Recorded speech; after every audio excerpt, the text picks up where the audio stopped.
शिक्षक भर्ती परीक्षा में धांधली के आरोपों पर सीएम नीतीश कुमार ने पहली बार चुप्पी तोड़ी। मुख्यमंत्री ने सभी आरोपों को खारिज किया है। उन्होंने शिक्षक बहाली का क्रेडिट लेने वाले आरजेडी कोटे के मंत्री आलोक मेहता को मंच से ही नसीहत दी। आप कहिए राज्य सरकार, ये सब मत कहिएगा कि हम ही कर दिए, ये सब काम नहीं करना चाहिए। राज्य सरकार, हम क्रेडिट लेते हैं कि हम किए।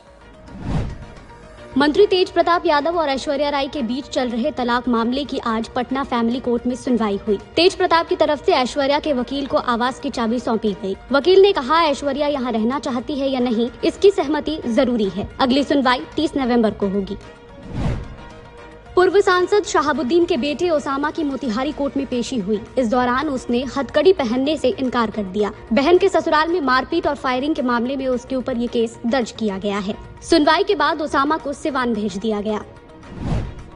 पत्रकार महोदय, अगर बेर से गलतीदार हो गए काट दम तलवार से तलवार। पुलिस और मीडिया को धमकाने वाले इस शख्स का नाम पवन कुशवाहा है। 28 अक्टूबर को महावीरी जुलूस पर पत्थरबाजी हुई थी। पवन ने इसी मामले को लेकर पुलिस और मीडिया पर झूठा प्रचार करने का आरोप लगाया है। बक्सर पहुंची पंडोखर सरकार ने पिपराड़ गांव में दिव्य दरबार लगाया। उन्होंने कुल 125 लोगों की पर्ची निकाली। 3 महीने में दूसरी बार बिहार पहुंचे हैं। इससे पहले अगस्त में जब पटना आए थे तब भास्कर संवाददाता की गलत पर्ची निकाली थी।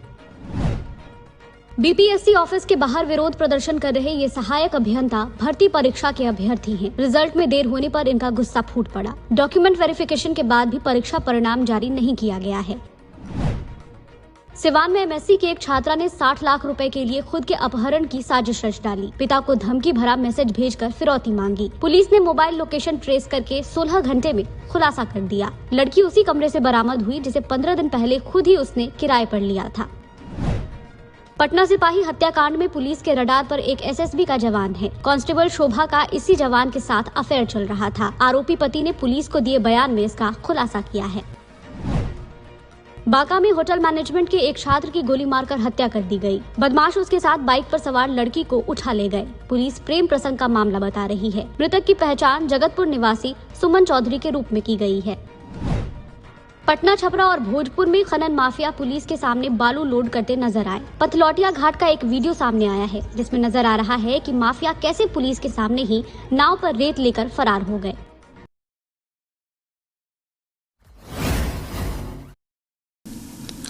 राजधानी पटना समेत प्रदेश के अधिकतर हिस्सों के तापमान में उतार चढ़ाव का सिलसिला जारी है। सुबह और शाम के समय तापमान में गिरावट होने से लोगों को हल्की ठंड का एहसास हो रहा है। मौसम विज्ञान केंद्र पटना के वैज्ञानिक कुमार गौरव ने बताया कि अगले 24 घंटों तक मौसम शुष्क बना रहेगा और तापमान में किसी विशेष परिवर्तन की संभावना नहीं है। अगले 24 घंटों के दौरान राज्य का मौसम आमतौर से शुष्क बना रहेगा एवं सुबह के समय धुंध छाए रहने का पूर्वानुमान है। साथ ही राज्य के हिमालय की तलहटी के क्षेत्रों में सुबह के समय हल्के से मध्यम स्तर का कुहासा कुछ क्षेत्रों में छाए रहने की संभावना है। वहीं अगले 24 घंटों के दौरान राज्य में तापमान में कोई विशेष परिवर्तन की संभावना नहीं है। राज्य में पिछले 24 घंटे के दौरान डेंगू के 345 नए मरीज मिले हैं। पटना में सबसे अधिक 171 मरीजों की पुष्टि हुई है। वहीं मुंगेर में 17, गया और नालंदा में 14 और वैशाली में 11 नए मरीज मिले हैं। एम्स नई दिल्ली के वरिष्ठ चिकित्सक डॉक्टर पीयूष रंजन ने डेंगू बुखार के लक्षणों के बारे में जानकारी दी। पटना के मिलर हाई स्कूल मैदान में भारतीय कम्युनिस्ट पार्टी की कल होने वाली रैली के लिए सभी तैयारियां पूरी कर ली गई हैं। पार्टी के राज्य महासचिव राम नरेश पांडे ने बताया कि रैली को राष्ट्रीय महासचिव डी राजा और मुख्यमंत्री नीतीश कुमार संबोधित करेंगे। उन्होंने बताया कि INTIA गठबंधन के नेताओं को भी रैली में भाग लेने के लिए आमंत्रित किया गया है। इधर विभिन्न जिलों से कार्यकर्ताओं के पटना आने का सिलसिला शुरू हो गया है। रैली के बाद गेट पब्लिक लाइब्रेरी परिसर में भारतीय खेत मजदूर यूनियन के 15वें राष्ट्रीय सम्मेलन की शुरुआत होगी। यह सम्मेलन 3 दिनों तक चलेगा। गोवा में चल रहे 37वें राष्ट्रीय खेल के कुश्ती प्रतियोगिता में बेगूसराय के बिहट निवासी मोती कुमार यादव ने अगले चरण में प्रवेश कर लिया है। उन्होंने तमिलनाडु के खिलाड़ी को रोमांचक मुकाबले में पराजित किया। पूर्व सांसद शहाबुद्दीन के पुत्र ओसामा शहाब की आज मोतिहारी स्थित एक अदालत में पेशी हुई। ओसामा पर अपनी बहन के ससुराल में जमीन से जुड़े एक मामले में दूसरे पक्ष के लोगों के साथ मारपीट करने और गोलीबारी करने का आरोप है। पेशी के बाद उसे सीवान जेल भेज दिया गया। औरंगाबाद जिले के बरेम चौकी क्षेत्र अंतर्गत कंकेर रोड पर बालू माफिया ने एक होमगार्ड जवान को ट्रैक्टर से कुचल दिया, जिससे उसकी मौत हो गई। मधेपुरा जिले के श्रीनगर थाना क्षेत्र अंतर्गत चैनपुर में अपराधियों ने एक युवक की हत्या कर दी। पुलिस अपराधी की गिरफ्तारी के लिए छापेमारी कर रही है। बेगूसराय जिले के पलिया थाना क्षेत्र से पुलिस ने 2 अपराधियों को हथियारों के साथ गिरफ्तार किया है। वहीं भोजपुर जिले के पीरो थाना क्षेत्र के इब्राहिमपुर से पुलिस ने एक अपराधी को एक पिस्तौल के साथ गिरफ्तार किया। दूसरी तरफ कटिहार नगर थाना क्षेत्र के पारीक चौक के पास पुलिस ने कुख्यात अपराधी विशाल यादव को हथियारों के साथ गिरफ्तार किया है। गोपालगंज जिले के कुचायकोट थाना क्षेत्र अंतर्गत बलथरी चेक पोस्ट के पास पुलिस ने मोटरसाइकिल सवार 2 लोगों से 12.5 किलो चरस बरामद किया है। बरामद चरस की कीमत लगभग 50 लाख रुपए बताई जाती है।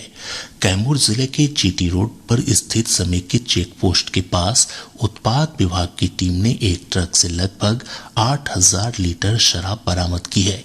मौके से ट्रक चालक और सहचालक को गिरफ्तार कर लिया गया है। अररिया प्रधानमंत्री नरेंद्र मोदी ने आज नई दिल्ली के मेजर ध्यानचंद नेशनल स्टेडियम में एशियाई पैरा खेलों में भाग लेने वाले दल से मुलाकात कर उन्हें उत्कृष्ट उपलब्धि पर बधाई दी और उनके साथ संवाद किया। इस अवसर पर श्री मोदी ने कहा कि पैरा खेलों में खिलाड़ियों ने 29 स्वर्ण पदक सहित कुल 111 पदक जीते हैं, जो इन खेलों में भारत का अब तक का सर्वश्रेष्ठ प्रदर्शन है। प्रधानमंत्री ने एथलीटों को भविष्य की खेल प्रतियोगिताओं के लिए प्रोत्साहित किया। समारोह को केंद्रीय खेल मंत्री अनुराग सिंह ठाकुर ने भी संबोधित किया। बिहार विधानमंडल का शीतकालीन सत्र 6 नवंबर से शुरू होगा। विधानसभा अध्यक्ष अवध बिहारी चौधरी ने बताया कि इस सत्र के दौरान कुल 5 बैठकें होंगी। सत्र के पहले दिन चालू वित्तीय वर्ष का द्वितीय अनुपूरक बजट सदन पटल पर रखा जाएगा। 7 और 8 नवंबर को राजकीय विधेयक पेश किए जाएंगे और अन्य राजकीय कार्य होंगे। 9 नवंबर को अनुपूरक बजट पर वाद विवाद और मतदान होगा। सत्र के दौरान जातीय गणना की रिपोर्ट भी सदन पटल पर रखी जाएगी। सत्र के अंतिम दिन 10 नवंबर को गैर सरकारी संकल्प लिए जाएंगे। मुख्यमंत्री नीतीश कुमार ने कहा कि शिक्षक नियुक्ति प्रक्रिया में कोई धांधली नहीं हुई है। आज पटना में संवाददाताओं से बातचीत में श्री कुमार ने कहा कि पूरी प्रक्रिया में पारदर्शिता बरती गई और योग्य उम्मीदवारों का चयन हुआ है। बिहार लोक सेवा आयोग द्वारा चयनित 1,20,336 शिक्षकों को कल औपबंधिक नियुक्ति पत्र प्रदान किए जाएंगे। मुख्यमंत्री नीतीश कुमार पटना के गांधी मैदान में लगभग 25,000 अनुशंसित अभ्यर्थियों को नियुक्ति पत्र सौंपेंगे। वहीं शेष अभ्यर्थी अपने जिले से ही नियुक्ति पत्र प्राप्त कर सकेंगे। 4 नवंबर से 77 शैक्षणिक संस्थानों में इन शिक्षकों का आवासीय प्रशिक्षण शुरू होगा। शिक्षा विभाग के अपर मुख्य सचिव के पाठक ने इस संबंध में सभी जिलाधिकारियों को निर्देश जारी किया है। बिहार कर्मचारी चयन आयोग ने द्वितीय इंटर स्तरीय संयुक्त प्रतियोगिता परीक्षा के लिए आवेदन की तिथि 12 दिसंबर तक बढ़ा दी है। पहले अंतिम तिथि 11 नवंबर तक निर्धारित थी। आयोग ने कहा है कि अब आवेदन की तिथि विस्तारित नहीं की जाएगी। मुख्यमंत्री नीतीश कुमार ने कहा कि वर्ष 2024 तक हर घर में बिजली स्मार्ट प्रीपेड मीटर लगा दिया जाएगा। श्री कुमार आज पटना में बिजली कंपनियों के स्थापना दिवस समारोह को संबोधित कर रहे थे। इस अवसर पर मुख्यमंत्री ने ऊर्जा प्रक्षेत्र की कुल 13,935 करोड़ रुपए की योजनाओं का उद्घाटन, शिलान्यास और शुभारंभ किया। कार्यक्रम में उप मुख्यमंत्री तेजस्वी प्रसाद यादव और ऊर्जा मंत्री विजेंद्र प्रसाद यादव भी मौजूद थे। उत्तर बिहार के दरभंगा, तिरहुत, सारण, पूर्णिया और कोसी प्रमंडलों के 19 जिलों में आज से धान की खरीद शुरू हो गई है। सहकारिता मंत्री सुरेंद्र प्रसाद यादव ने बताया कि पैक्स और व्यापार मंडल को धान खरीद के लिए नोडल एजेंसी बनाया गया है। श्री यादव ने बताया कि दक्षिण बिहार अंतर्गत पटना, मगध, भागलपुर और मुंगेर प्रमंडल के 19 जिलों में 15 नवंबर से धान की खरीद शुरू होगी। धान खरीद अगले वर्ष 15 फरवरी तक जारी रहेगी। राज्य सरकार ने इस मौसम में 45 लाख टन धान खरीद का लक्ष्य रखा है। बिस्कोमान की ओर से पटना में रियायती दर पर प्याज और चना दाल की बिक्री की जा रही है। प्याज 25 रुपए प्रति किलो जबकि चना दाल 60 रुपए प्रति किलो की दर से उपलब्ध है। बिस्कोमान के अध्यक्ष सुनील कुमार सिंह ने बताया कि प्याज और दाल की बढ़ती कीमतों से आम लोगों को राहत देने के लिए यह कदम उठाया गया है। राज्यपाल राजेंद्र विश्वनाथ आर्लेकर ने आज पटना में राजभवन में आयोजित एक समारोह में पटना उच्च न्यायालय की न्यायाधीश न्यायमूर्ति जी अनुपमा चक्रवर्ती और न्यायमूर्ति नानी टागिया को पद और गोपनीयता की शपथ दिलाई। न्यायाधीश जी अनुपमा चक्रवर्ती का तेलंगाना उच्च न्यायालय से तथा न्यायाधीश नानी टागिया का गुवाहाटी उच्च न्यायालय से पटना स्थानांतरण हुआ है।